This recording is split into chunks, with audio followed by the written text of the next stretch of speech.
കർക്കിടക മാസത്തിൽ കുടിക്കാൻ പറ്റിയ ഒരു അടിപൊളി കർക്കിടകക്കഞ്ഞിയാണ്. വളരെ പെട്ടെന്ന് ഉണ്ടാക്കാൻ പറ്റുന്നതാണ്. അതുപോലെ തന്നെ നല്ല ടേസ്റ്റുമാണ് കേട്ടോ ഇത് കുടിക്കാനായിട്ട്. സാധാരണ കുറേ മരുന്നുകളൊക്കെ ചേർത്തിട്ട് കഞ്ഞി ഉണ്ടാക്കിയെടുത്താൽ അത് നമ്മൾ എന്താ പറയുക, വേണ്ട വർക്കനെ ആയിരിക്കും കുടിക്കുന്നുണ്ടാവുക.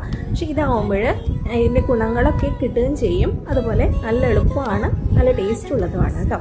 അപ്പോൾ അത് ഉണ്ടാക്കിയെടുക്കാനായിട്ട് ഒരു 3 വാളം പച്ചരി കുത്തരിയാണ് ഞാനിവിടെ എടുത്തിട്ടുള്ളത്. പകരം ഞവരരി വേണമെങ്കിൽ അത് എടുക്കാം.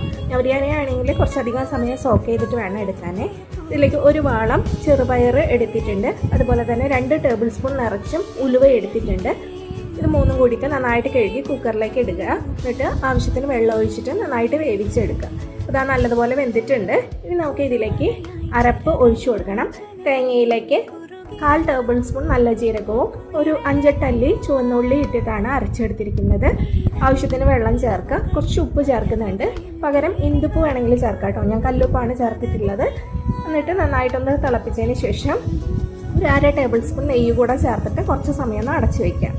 കുറച്ച് സമയം കഴിയുമ്പോൾ ഇളക്കി യോജിപ്പിച്ചിട്ട് സെർവ് ചെയ്യാം. അടിപൊളി ടേസ്റ്റാണ്. ട്രൈ ചെയ്ത് നോക്കണേ.